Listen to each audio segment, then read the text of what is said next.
Samantala mga kabrigada, sinita naman ng mga papasok na miyembro ng Makabayan Bloc sa Kamara sa 20th Congress ang pahayag ni Vice President Sara Duterte ukol din sa mungkahin nito sa kanyang kapatid na si Davao City Congressman Paulo Duterte na kumakandidato bilang susunod na speaker.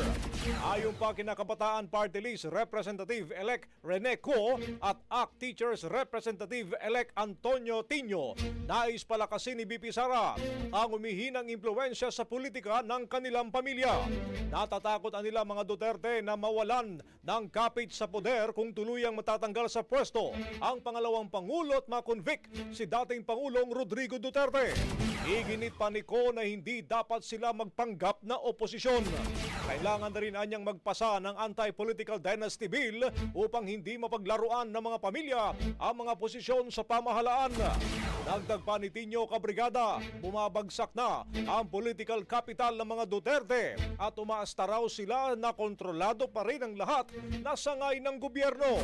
Inimok naman ito ang mga kasamahan sa Kongreso na tutulan ang anumang pagtatangka ng mga Duterte na palawakin pa ang impluensya sa lehislatura.